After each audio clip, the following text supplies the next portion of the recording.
Fala nação, tá começando mais um Opina Urubu, o canal onde a opinião é sincera, sem passar pano e sempre pelo lado do Mengão. A gente aqui fala sobre tudo: pré-jogo, pós-jogo, polêmica, contratações, análise táticas e tudo que envolve o maior do Brasil. Se é para elogiar, a gente elogia. Se é para cobrar, a gente cobra, porque aqui é compromisso com a nação desse clube maior do Brasil. Vamos lá, rapaziada. O que aconteceu agora nos últimos dias, né? O Flamengo esse ano entrou com uma expectativa enorme sobre o clube. Por quê? Como o Flamengo saiu ano passado, se consagrou campeão tanto da Copa Libertadores como do Brasileiro, a torcida imaginou o quê? Que esse ano ninguém pararia o Flamengo. Ainda mais depois do jogo do PSG. Onde foi um jogo difícil, né? O Flamengo desgastado por causa da correria do ano, muitos jogos consecutivos, muitas finais, desgaste dos jogadores, correto. Mas só que entre trancos e barrancos contra o PSG conseguimos chegar à prorrogação e na prorrogação conseguimos levar para os pênaltis. Nos pênaltis, a torcida eu acho que esperava mais, né? Os jogadores eu acho que foram um pouco displicentes para as cobranças. Alguns evitaram bater, correram da responsabilidade. Mas aí o que aconteceu? Como nós flamenguistas, né? O Flamengo, na verdade, conseguiu empatar com o PSG, deu trabalho para o campeão da Champions League. Nós, torcedores, imaginávamos o quê? Que começando 2026, esses times brasileiros e sul-americanos não iriam aguentar o Flamengo. Não iria. Ainda mais depois das contratações, né? Foi uma peça ali que estava precisando para a zaga, que depois da saída do Fabrício Bruno e do Davi Luiz não veio ninguém. Para lateral trouxe o Emerson Royal, mas já tinha um Varela, né? A saída do Wesley deu uma quebrada na lateral direita. Por quê? Nós perdemos muita ofensividade. O lateral que chegou, o Emerson Royal, ele não é tão ofensivo como a torcida gosta, né? Usando ali uma válvula de escape pelas laterais. Chegou agora o Paquetá, ainda mais depois da chegada do Paquetá, a torcida ficou eufórica, esperando resultados imediatos, mas não foi assim, infelizmente. O Sub-20, quando começa o Carioca, começa tropeçando. E pelo jogo que fez contra o Mirassol no último jogo de 2025, nós flamenguistas criamos uma expectativa de que também não conseguiriam os times menores do Carioca parar o nosso Sub-20. Teve alguns erros ali de arbitragem, né? Logo no início do campeonato carioca, o sub-20 foi um pouco prejudicado, mas foi muito abaixo do esperado. E o que aconteceu? Nesse período de tempo, o Flamengo não conseguiu se desenvolver, precisou mudar o planejamento e fazer com que Felipe Luiz parasse a sua pré-temporada e trouxesse o time titular, né, de volta. Só que cortando essa pré-temporada, o que acontece? Você já dá um resguardo aos jogadores, né? Qualquer atuação ruim, o que eles vão falar? Nós não tivemos pré-temporada. E o técnico também, porque o técnico vive de resultado. O resultado não tá vindo, para algum lugar tem que cair. A corda vai ter que estourar para algum lado, porque a torcida do Flamengo, ela é o amor é incondicional e não somos acostumados a perder. Mas voltando ao sentido que eu queria dar ao vídeo, que é a saída do Felipe Luiz. O Felipe Luiz, logo que começa o time principal a entrar no Carioca, ele não consegue definir uma equipe sólida. Eu sei que todos precisam ganhar ritmo de jogo, mas só que quando começou, logo contra o Vasco, o time mostrou uma cara, que foi o quê? Mais ou menos o que aconteceu em 2025. Que foi um time que pressionou o tempo todo o Vasco, não deu chance do Vasco criar jogadas, teve uma jogada ou outra, mas só que o Flamengo sufocou o Vasco. Saindo desse jogo, logo no próximo jogo que for o Fluminense, o Felipe Luiz já não repete a escalação. Ele já muda o time. Aí quebra aquela sequência que você daria aos jogadores. Se ele queria dar ritmo aos jogadores, o que ele tinha que fazer? Se essa equipe entrou bem nesse jogo, eu vou manter essa equipe e vou colocando gradualmente os outros jogadores ao decorrer dos jogos. O Arrascaeta mesmo. Gente, o Arrascaeta é um craque. Mas só que no começo do ano, na hora que voltou, ele estava sendo um a menos, pô. E não precisava, porque naquela ocasião o Carrascal estava muito bem. E o Carrascal veio para ser o nosso reserva do Arrascaeta, como meio armador. Ele não é ponta direita e nem é centroavante, que foi como muitas vezes o Felipe Luiz estava usando ele. Ele não é ponta direita, pô. E nem centroavante. Ele é um meio armador, cara. Aí tá, o Arrascaeta era um dos que estava abaixo, que poderia ter saído. O Léo Ortiz, eu acho que nas férias dele, ele desapareceu completamente. Esqueceu que era um profissional. Rapaziada, eles são jogadores profissionais. Eles têm que cuidar do físico. A carreira do profissional dura o que? 35 anos, 36. Tem gente que vai a 40 e pouco, mas aí é porque eles querem. Não teria necessidade disso. Então, você precisa ter um mínimo de consciência de que focar no físico nas suas férias, abrir mão, cara. São poucos anos que você vai estar atuando.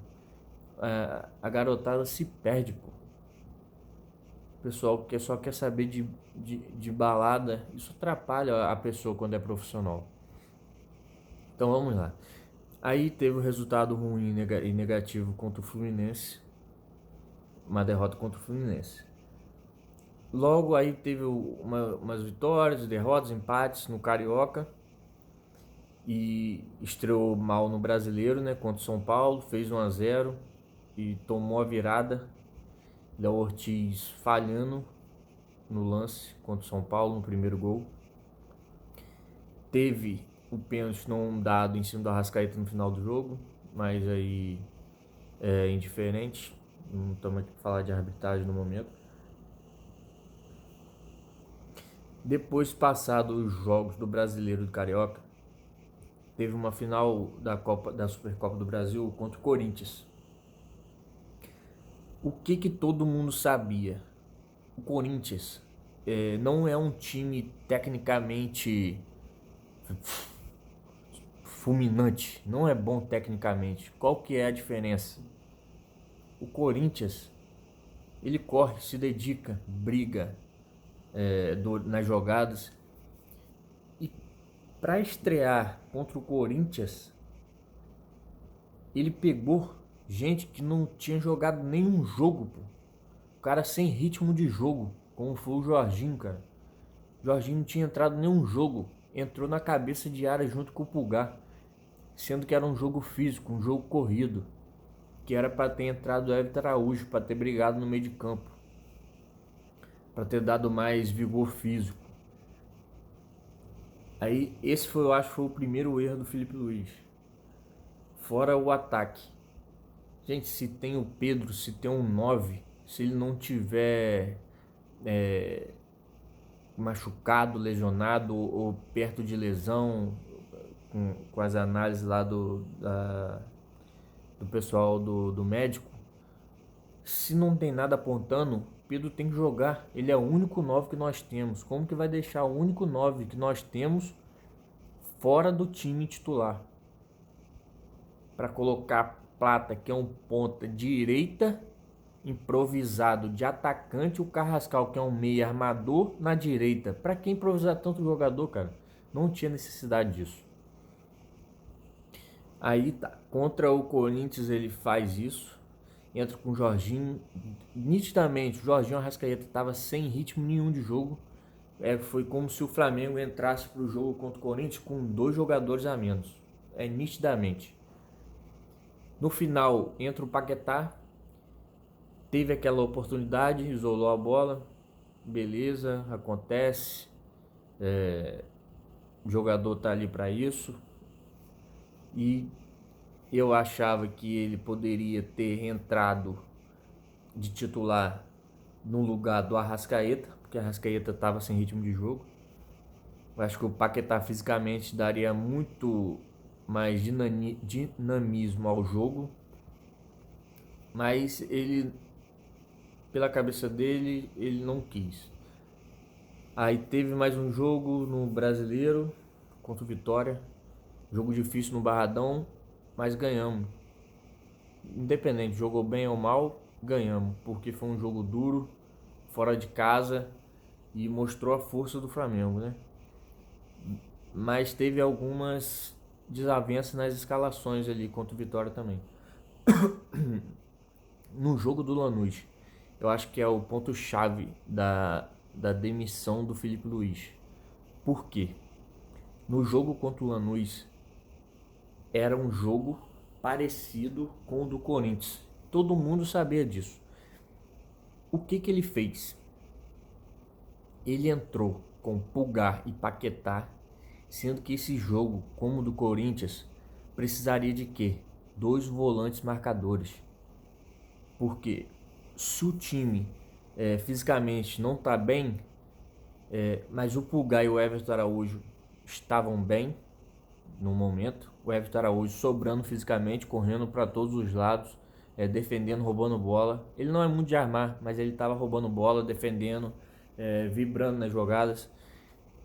E o que ele faz? Ele coloca o Pulgar e o Paquetá, acho que foi isso, Pulgar e Paquetá.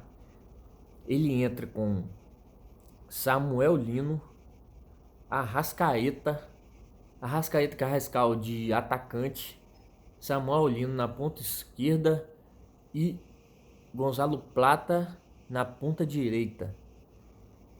E Paquetá e Pulgar para segurar o meio de campo. Pô, sabia que os times argentinos gosta de dividida, gosta de disputar a jogada fisicamente. Como é que você tem um centroavante de seleção, já disputou Copa do Mundo, você deixa ele no banco, você pega o melhor momento do Cebolinha, porque um jogo antes ele fez um excelente jogo, ao invés de você colocar o Cebolinha, você coloca o Samuel Lino na ponta. Gente, Samuel Lino não é ruim, mas não vive um momento bom, cara. Nesse tempo que passou agora, o Cebolinha era para ser titular, tanto no jogo do Lanús quanto do Corinthians. No Corinthians eu não me lembro se ele foi titular ou não. Do Corinthians eu acho que o meio de campo ele poderia ter montado diferente e colocado o meio de campo para brigar mais. Assim como no jogo de ida do Lanús, que ele errou e colocou um time ofensivo só de meio atacante, sem centroavante, ninguém para finalizar a jogada, e abriu seu meio de campo com o Pulgar e Paquetá. Paquetá jogando contra o segundo homem, o Pulgar ficando sozinho, e foi aquela loucura que toda hora que o Lanús roubava a bola, armava um escanteio, uma jogada aérea e fazia gol. Certo que foram anulados porque estava impedido, mas tomamos 3 gols do Lanús de bolas aéreas.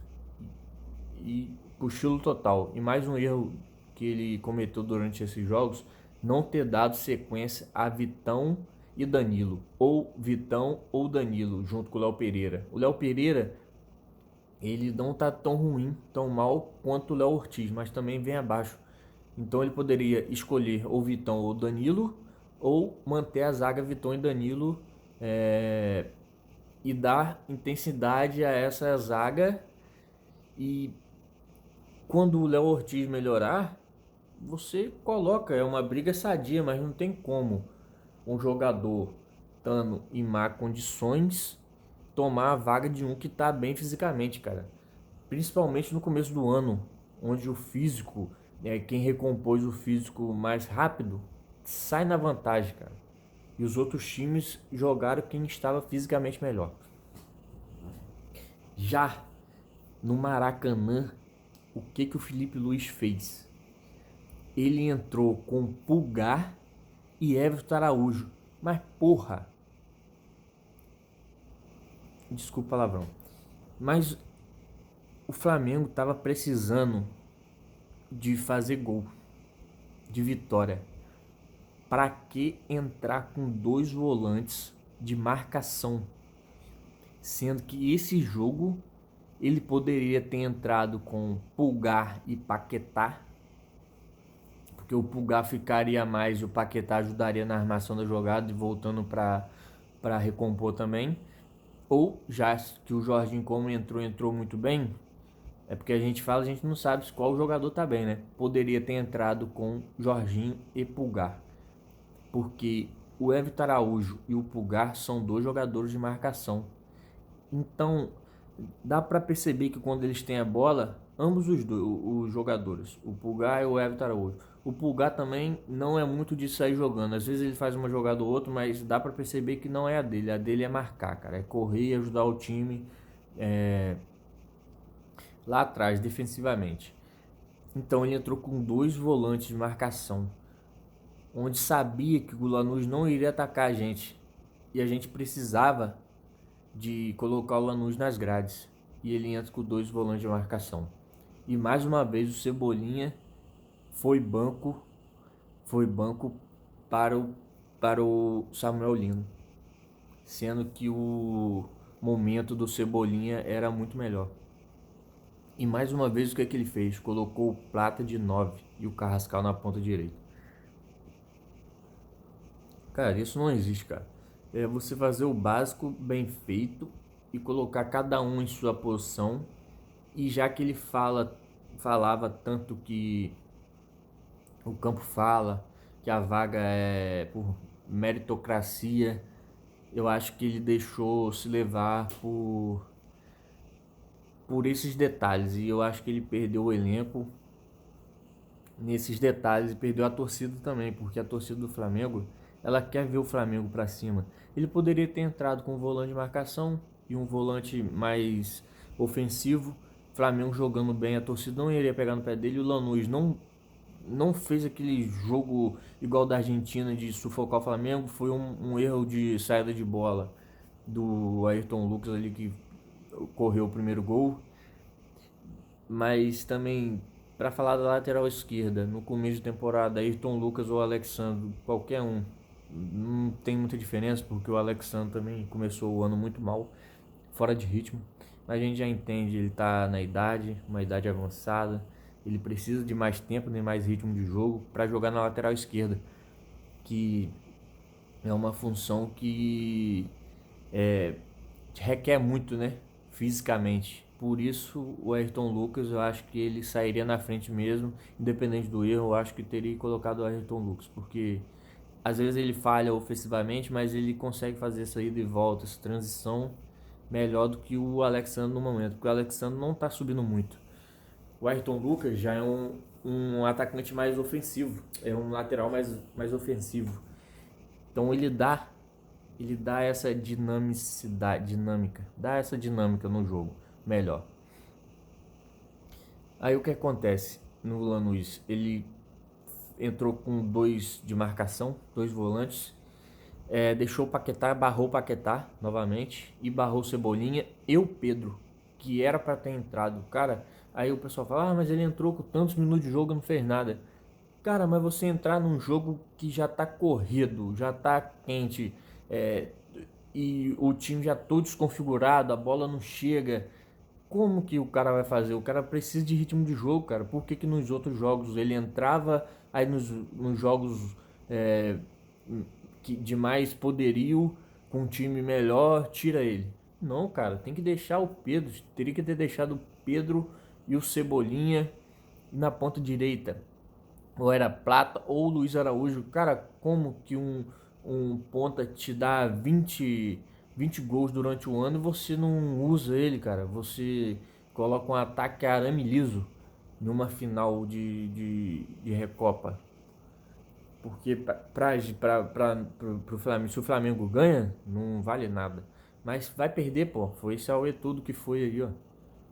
E valeu até a demissão do Felipe Luiz. Cara, eu fico triste, um pouco triste pela saída dele, mas eu vejo que ele tava se perdendo um pouco de. Eu não sei explicar, cara. Ele tava se perdendo nas suas coletivas, nas suas escalações. Ó, contra o Madureira, cara, ele fez o arroz e feijão, botou cada um no seu lugar, botou o Everton Araújo e o De La Cruz também. O De La Cruz seria uma opção para entrar contra o Lanús se ele quisesse jogar com mais ofensivo, né? Ele tanto ajuda defensivamente como ofensivamente. É, ali é ou Pulgar ou Everton Araújo. E os dois, se você for jogar fora e precisar se defender um pouco mais, aí são ajustes das peças. Mas eu acho que, pelo menos nesse início de temporada, ele se perdeu um pouco. E infelizmente, cara, nós agradecemos tudo que ele fez por nós, rubro-negros.